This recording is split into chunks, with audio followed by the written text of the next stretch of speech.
Hey guys, Bicebomb here, bringing you this 9.1 Frost DK Obliteration guide.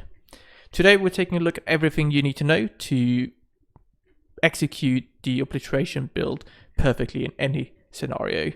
This includes the talent, rotations, covenant selection, stats, trinkets, legendaries, Shards of Domination, Conduits, and Consumables. I know a lot of you out there do love the Breath of Ghost build, but I also know a lot of you simply don't want to play it and want some kind of alternative. The Obliteration build is that alternative. It is on par with Breath of Ghost on pure single target and only starts to fall a bit behind when we move into AoE scenarios. When it comes to choosing your weapon, two-hander versus dual wield, they are pretty much exactly the same on single target. Dual wield has a slight edge, but it's negligible. However, as we move into AoE, dual wield will pull ahead. So, just to summarize, most people will actually run Breath for the most competitive content because it scales better in AoE. However, Obliteration brings a small single target, which is generally what's most useful in Raid.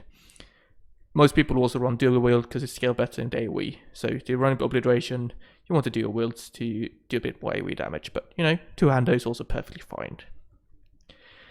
To start off, we take a look at the talents here. This is kind of rigid. We don't change up anything at all here and run this setup in any content. So in raids, in Mythic Plus, you know, Torghast if you bother about optimizing that. But overall, quick and easy, nothing to change here really. Moving on to the rotation, we have essentially two bits. We have the core rotation, which you just execute continuously, and then we have your Pillar Frost windows. The whole idea with Obliteration is optimizing your Pillar Frost windows to make sure you get as much out of them as possible. The difference between a Death Knight who's good at playing Obliteration and one which isn't good is optimizing that Pillar Frost window. However, to start off, let's just recap quickly your rotation outside of cooldowns. We consume our runes with Obliterate. We spend our runic power on Frost Strike, and we spend any procs of Rime with Howling Blast. Simple as that. We also have Remorseless Winter, which we generally press on cooldown every 20 seconds. The main bit to focus on here is to not waste your resources.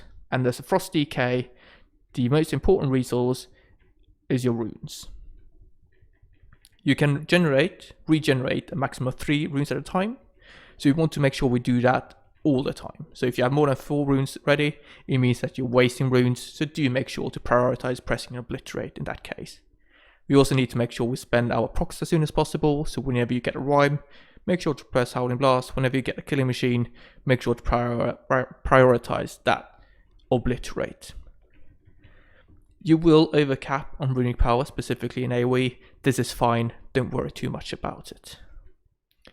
Now let's move on to the fun stuff. So the Pillar Frost window, the entire idea here is to generate and consume as many procs of Killing Machine as possible. To do this, we need to make sure that we weave our abilities properly. So we want to use Frost Strike or Howling Blast to generate procs of Killing Machine and then Obliterate to consume them. And we want to make sure we set it up in such a way that we don't need to use anything at all except Frost Strike, Howling Blast, Obliterate in this window. So for instance, your Remorseless Winter, always press that before we go into the window. Yeah. Your Covenant ability, press it before you move into the window. Essentially any other ability must come right before you enter the Pillar Frost window. Do not use it in the middle of it. There's one exception here, and it's Frostworm's Fury. You want to use Frostworm's Fury at the end of the Pillar Frost window to get the maximum amount of strength gain, especially if you're in an AoE scenario, because Frostworm's Fury just hits like a truck. Right, let's move into how we set this up. So we're going to use some macros here to do this most effectively, because Pillar Frost is off the GCD, and what you do is you want to press Pillar Frost, and then you generate a proc of Killing Machine straight away. And to do that, we use macros, because that's how we can do it quickly enough. So up here, I have a macro which shows pressing Pillar Frost and then pressing Howling Blast. Furthermore, we have another macro. We press Pillar Frost and then Frost Strike. So when we enter the Obliteration window, we are either going to generate that first killing machine with Frost Strike or Howling Blast if we have a proc of Rime. So depending on which situation we're in, we choose one of the two macros, yeah? This will instantly generate a proc of killing machine, which we then consume with Obliterate, and then we just follow up with a Frost Strike or Howling Blast. We always prioritize Howling Blast if we get a proc of Rime. It's some situations, like if you're running the Unleash Frenzy Conduit, you would prioritize pressing a Frost Strike. However, pretty much in every single situation, you will use Howling Blast with those procs of Rime you get. Anyway, you generate a killing machine proc, you consume it, back and forth, yeah?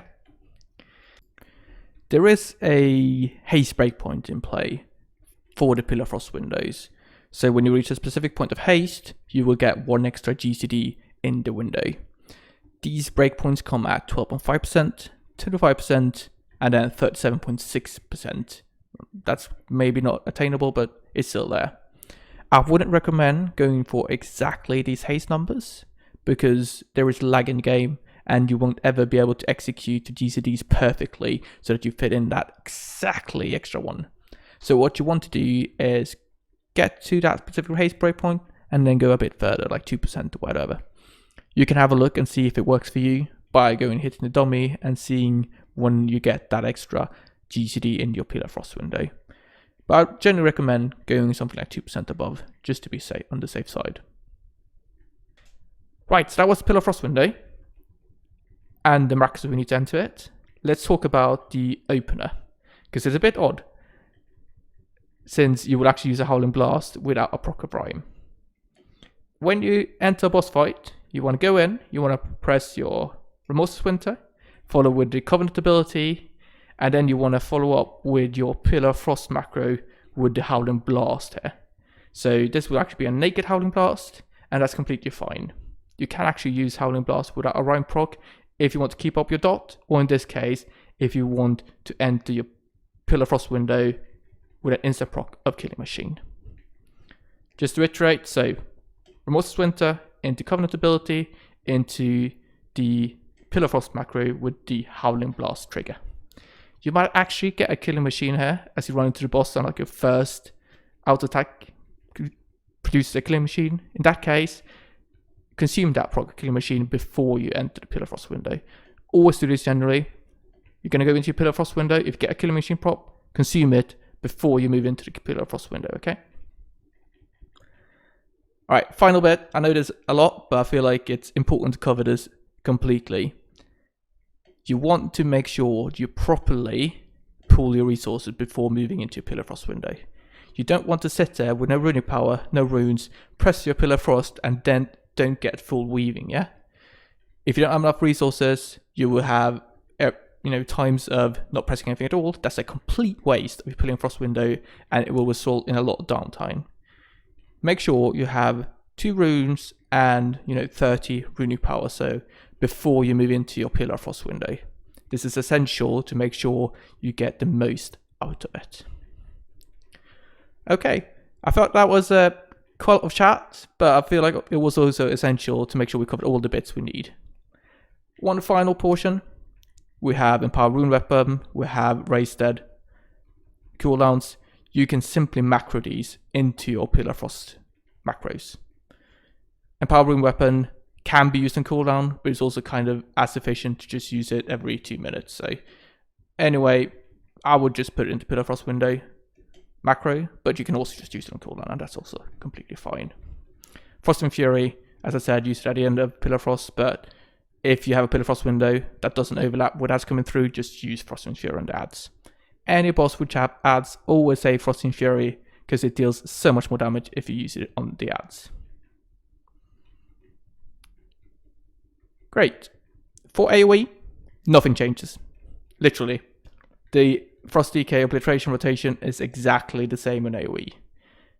Tiny bit higher priority on pressing a Howling Blast with Rime, but really not that much. One tiny change, if you're running Night Fae, Death's Due comes to GCD after you enter your Pillar Frost window, not the GCD before. That's literally the only thing you change. Right, that was rotation. That's going to be the bulk of this video because I feel like that's the most important bit. When it comes to Covenants, there's really 2 great choices here, or 3 actually. Pure single target, we have Kyrian, and that's pretty much just best. The 1 minute Jackal windows just works really well with the Obliteration 1 minute windows, yeah. And we would pick up the Pelagos soulbind here to bring that extra mastery to boost our Obliterates in the Frost window. Necrolord is also a great option overall. It's kind of like the most versatile Covenant, brings lots of good AoE. The best single target option is either Merlev or it's M&I, generally.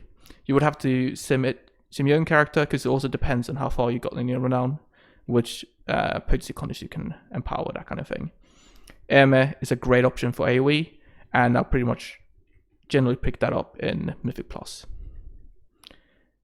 One mention is that for Kyrian, you can pick up the Mechanical Soulbind for Mythic Plus, brings a ton of AoE, and generally worth it to sacrifice some single target to go Mechanicals in AoE. We have Night Fae, which is kind of the best cleave Covenant for Obliteration and works very well in AoE. Death's Due with those juicy killing machine procs is just so much cleave damage. To the Soulbinds, for Night Fae I would generally go Ninja. Works, overall just works well with her Soulbind abilities. Alright, for the stats, very quickly, we generally prioritize Mastery into Crit, into Haste, into Versatility. This is a very broad guide, and I would always recommend you to sim to make sure, but that's just a general kind of guideline. When it comes to Trinket, we have one clear winner, and it's the All Warrior Soul that dropped from Sylvanas Windrunner. It simply brings so much secondary stats to the equation, there's nothing that can really get close. To pair up with All Warrior Soul, we generally want an active Trinket. Inscrutable Quantum Device is a great option in that department. It simply gives such a huge stat boost. It's not as great for Obliteration though, because it doesn't really align, or the 3 minute cooldown doesn't work that well with our 1 minute damage windows. So we can always pick up a Gladiator's Batch. Even though it's a bit low eye level, it actually works remarkably well. We have some other passive trinkets that we can also use, like Salvage Fusion Amplifier, Titanic Ocular Gland, even though that is a bit of a sim trap, so do be careful about that one for progress. But we also have stuff like Animal Field Emitter or Vial or Purification as great options. For the Legendaries, we run Coltira's Favor for raid, and we run Biting Call for Mythic Plus.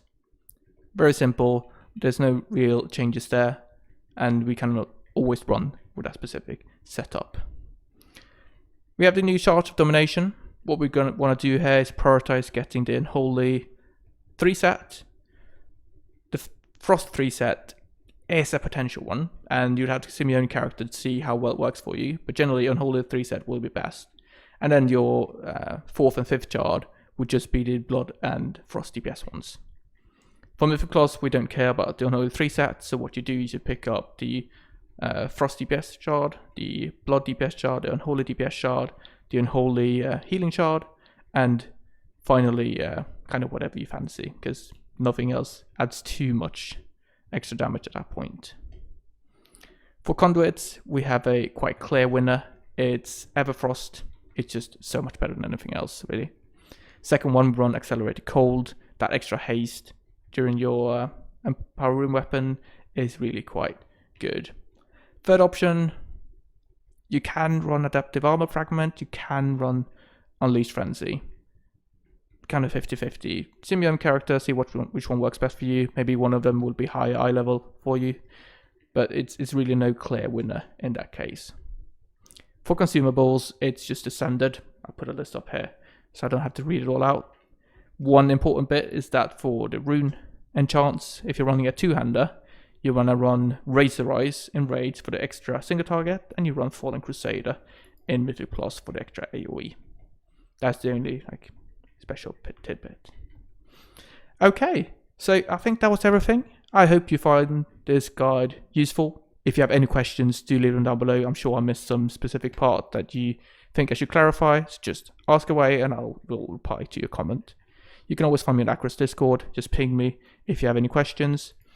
Do leave an upvote, downvote, consider subscribing, and yeah, I'll see you for the next video. Thank you very much for watching, and stay tuned for more content. Thank you.